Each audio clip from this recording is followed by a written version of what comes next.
Hello everyone and welcome to this Clodura review. Today I'm going to be telling you everything you need to know about Clodura, and as always, if you do have any questions, please leave them in the comment section down below. I'll also be leaving a discount link in the description of this video so that you can always get your money's worth for Clodura. So what is Clodura? And basically, what it is one of the main things with business is being able to communicate, outreach, and talk to potential customers, contacts, and companies. And what this allows you to do is essentially, it's a big database of a very large amount of contacts and email addresses and phone numbers and stuff to do with particular people or companies related to specific things that you can very easily find, filter through, and contact depending on what you need to do. Somebody might want to use something like this because it basically allows you to have a really easy way of finding people that are able to benefit you and that you are able to benefit yourself without having to, go out, send emails automatically, or rather manually, to a bunch of people, without having to talk to people, without having to find things by searching through the internet.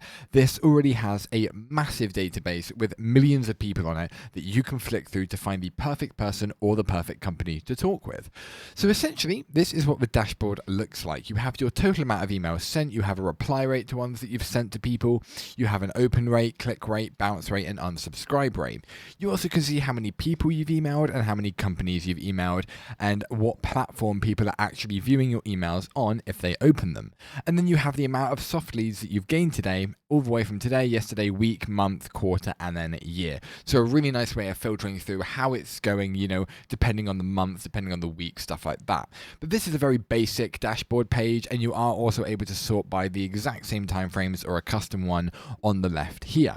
And you also have different workspaces that you're able to go through if you do have more accounts. But without further ado, let's go ahead and look at the team dashboard. So this is very, very similar, but this is basically if you have a team and you have people involved in the same thing, you can share this with them and you can download it as a CSV or a PDF document, but it's very similar to the main dashboard that we already went over. Now onto the main bit, when you're searching for contacts or companies. We'll start with contacts.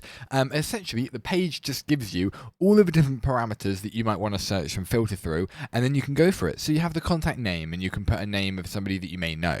You have a seniority and function, so depending on how high they are in the actual business, you can have a little look at the contact location. So if we just do a city and we do New York, very, very simple, and we'll do New York City, there we are, and then you can hit search, and what this will do is it will find people in New York. Now, obviously, there's a very large amount of people on here, so just searching for something like that will take a while, or it may not even find them at all because of the vast amount of people that it will be looking through. But you can have a look through all the company parameters. You can have a look at how much revenue they make. So as you can see, I'm going to put 501 to 1 billion, but you can go through all of these. You can look at the intent and hiring areas, so the actual part of the industry or which industry, hands down, this company are actually focused on. You're also able to look through funding, suppressions, and advanced filters, which are all things that you can go through in order to make sure that you find the exact right company. And that's how you would do it. And then you would hit search, but you can also look at any recent searches that you've got, any ones that you've gone through in the past, and then you can go to saved searches, where if you want to save any of them that you're like, I want to go back on this another time, you're able to do that as well. And if you don't want to do these anymore, you can hit reset, and all of your parameters will be redone.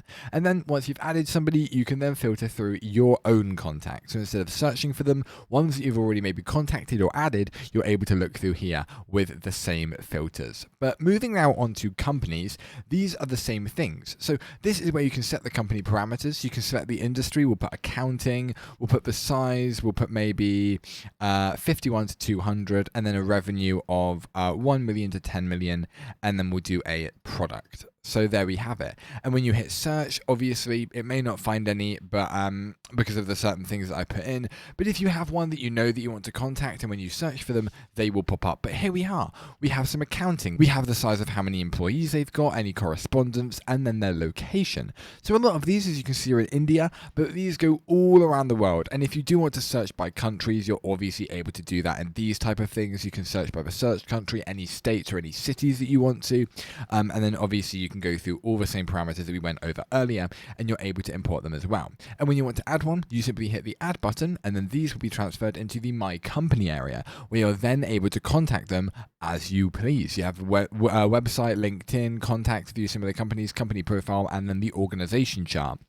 And when you've built up a big portfolio of these, you're simply able to export them. You can view the contacts in them. You can restrict any, correspondence between these people and you. It's really up to you how you do it, but it's great to know, and it's a really easy way of filtering through companies that you want to find so that you can help your business and also help them. So you can also have a little look through your cadence, so how frequently you as a managerial position are going to be contacting people and employees or even other companies. So you can do this via quick mail, and as you can see in here, you simply have an almost sort of email inbox-like thing where you can compose messages to people, and you can do it all from here without having to use an external emailing service. You can do it straight from the app. You can also manage cadence. As you can see, any contacts that you want to have a little look through, you're able to do that as well. It will give you the state, it will give you the cadence, whether they're active, paused, interested, finished, sent, all this sort of information about them.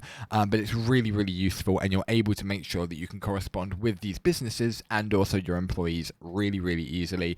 And if you don't want to have to write an email out yourself, you are able to create templates. So you're able to use import template zips if you have one that you already want. And you're also able to use a drag and drop editor or a rich text editor to format these replies exactly how you want to make them look as customizable, as personalized to your company as physically possible. And I think that's a really great addition. And you can then obviously look at any call histories that you've got. We are able to look at who it was, when it was, how many calls you've had, what company, email, last call, and what the call was actually on.